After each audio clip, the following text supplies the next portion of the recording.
Hey guys, what's up? Welcome back to Weapons Wednesday.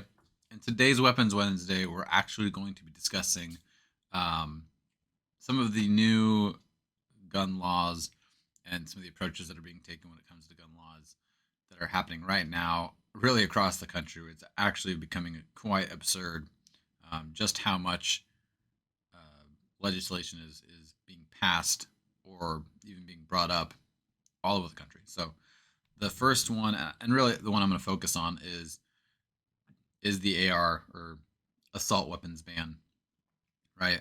Especially coming out of Washington, it's really crazy what Inslee has passed. The fact that this even got this far is absolutely insane. Um, in the assault weapons ban, they've even added a new term called assault pistols. So if you have a pistol that is magazine fed with a threaded barrel and any other number of attachments to it, it would be considered an assault pistol. So now, currently in the state of Washington, you cannot get AR parts, you cannot get threaded barrels, you cannot order just tons of different things. And one of the biggest things with that is, like, if you break something on your current AR that you own, you can't replace it um, legally. And the other thing that they passed is that you can hand this weapon down one time, right? If it falls into this category of semi-automatic assault rifle, SAR, then you can hand your SAR down to your kids, but your kids cannot then not transfer to their kids. So if it manages to last that long, if your kids try to pass it down, that'd be considered an illegal firearm, and they could be charged with those offenses, which is, again, insane, right? There's no reason for these to exist in the first place. These laws on this, but the fact that they're also going to hammer your ability to pass it down is literally just removing it entirely at some point, right?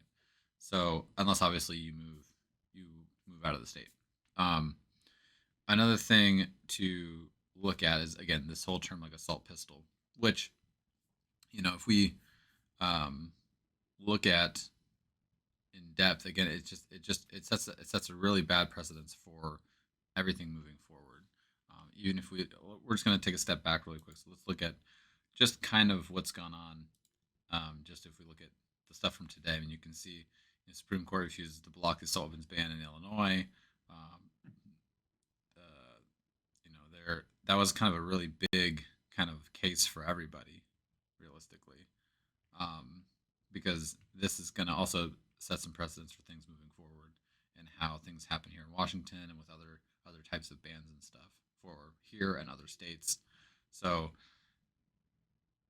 again, it's something that we really have to be careful of, because these types of things can again lead to the banning of just weapons, of just any kind of firearm in general. Because here's the thing: their argument, right, especially now, is like, oh, it's a public health, public safety thing, right?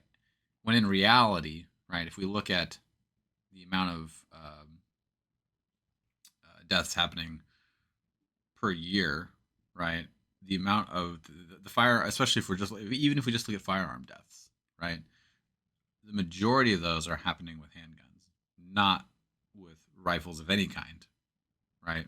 Not with their assault rifles, not with any type of rifle or shotgun or anything. Like, if we're just looking at firearms, it's primarily with handguns. So if you wanted to have a discussion about banning something, you would think they would talk about handguns. And if it was really, if they really are that concerned with public health and public safety, you'd think they would ban alcohol. You think they would ban cigarettes. You think they would ban things. We have a huge obesity problem and mental health problem. You think that they would start focusing on those things first, where that are causing way more deaths per year than handguns. You know what I mean? It's not even comparable. So if it was a public health or public safety thing, you'd think they would start there, but they don't. They start with assault rifles. They were able to get this passed. They started there because they know that the actual numbers, right, actually lean in a different direction. So if they can get rid of assault rifles, right, then it'll be really easy in 2 years from now to go after just pistols in general, because again, they cause way more damage than rifles, right? ARs, right, assault rifles, or SARs, whatever you want to call it, they are a sporting and hunting rifle. Yes, the military uses some version of it, but that doesn't mean that it's a weapon of war.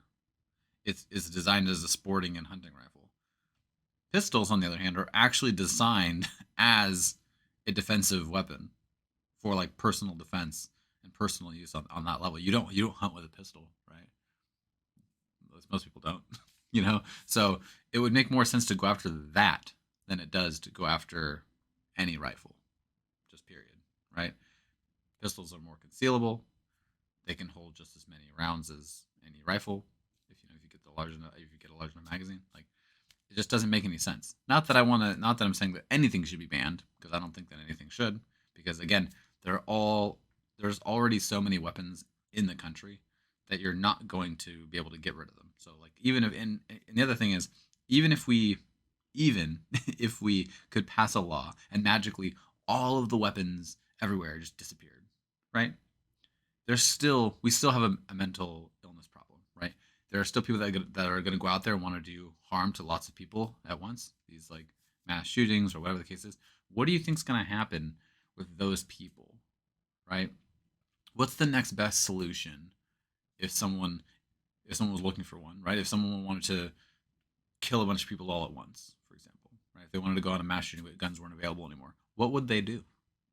I don't know. Could you look at Oklahoma City bombing as an example, or any other bombing for that matter? Are you gonna like and you're not gonna be able to stop that, and that's way worse. It just is.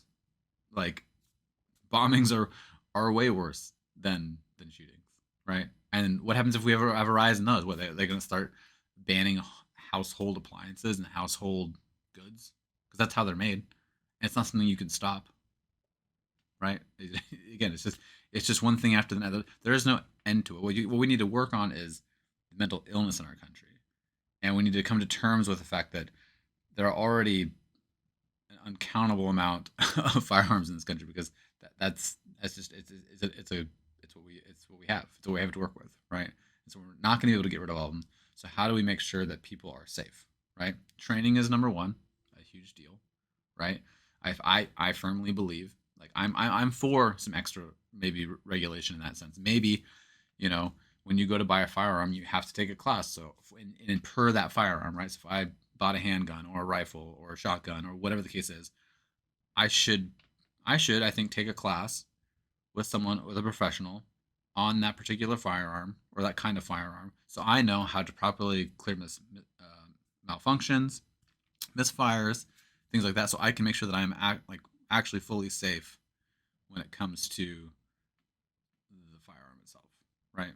So to me, I think that should be okay, right? But that shouldn't limit what we buy. I think you should be able to buy whatever you want because, as far as I'm concerned, how do you stop a bad guy with a gun? It takes a good guy with a gun. You know what I mean? Or that person is going to be able to go on a legit rampage until they're out of ammo, right? And no one wants that. And that's always going to be at the forefront of things. It's always going to be a possibility when it comes to what's happening because again, there are just XYZ amount of firearms in this country that we're not going to be able to get rid of. And criminals and people with bad intentions don't care about the rules anyways. So they will find some way, to acquire them. And if they don't, what is the repercussion? What is the alternative that we are looking at when dealing with those kinds of people? It could be worse. I know that again, I'm not advocating for mass shootings. I'm not advocating for any of that. But what I'm saying is, you really like just pragmatically the numbers, right? I would rather them look to a gun to do it than them look to explosives to do it because again, it could be much different. It could be way worse. So, at least someone with a gun is manageable. Someone leaving a explosive somewhere, you'll never know. They'll be able to pinpoint. You know what I mean? Like it becomes a whole different scenario. So that's what we dealt with in Iraq and Afghanistan. I mean, look at all like the IED threat, right? It was unmanageable. It's untenable. So The other thing, I'm going to bring this up just so that everyone can see this as what I'm talking about. So this is from Pew Statistics. If you guys aren't familiar with them, they do a bunch of different data collection throughout the U.S., which is a big deal. But like, so it says here, I'm just going to read it off. In 2020, the most recent year, which the FBI had published data, handguns were involved in 59% of the 13,620 U.S. gun murders and negligent manslaughters for which data is available. Rifles, the category includes guns sometimes referred to as assault weapons, right here, were involved in just 3% of firearm murders.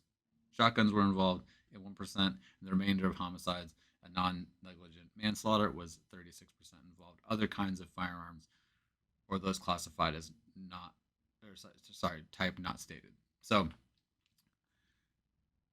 again, right here, the things termed as assault weapons only make up for 3% of the murders.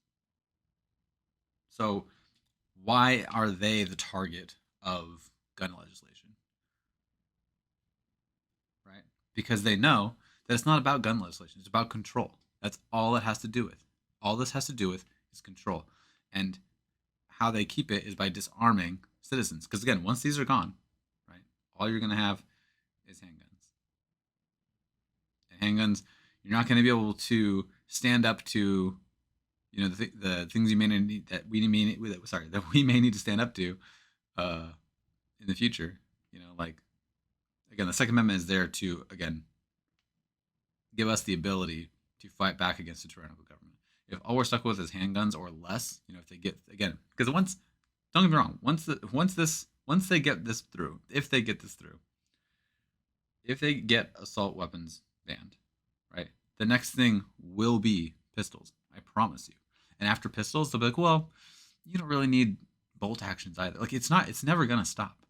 It's not just one thing. It will just be the next thing and the next thing. There's a reason why some of these, especially some of these school shootings, like the documents are still sealed on them, and no one can see what happened. Truly, what happened, at least. You know what I mean? So it's just something to think about. This is all just part of an agenda.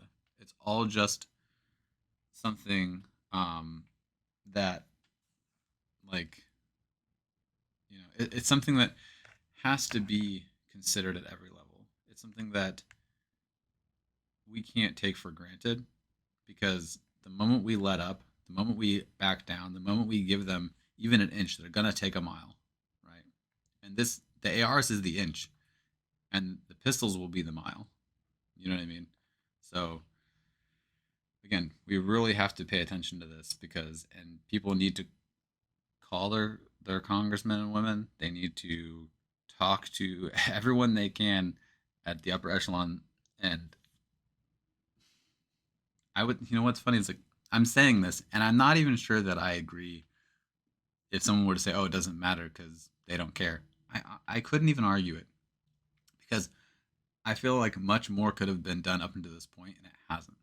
And so it makes me really wonder about the left and right as a whole. Like I've talked about it a lot in other media. Like it's just one of those things that, like, do we actually have a say? It does it even matter that we write our congressman or congresswoman? Does it matter that we try to get things up to our senators? Does it matter? Does it even matter?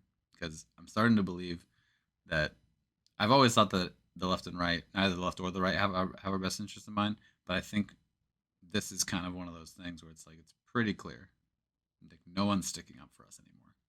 And if these things go through, it is going to get way worse for everybody. So, with that said, I hope you guys have enjoyed this video, enjoyed this Weapons Wednesday. I know it's not what we typically cover.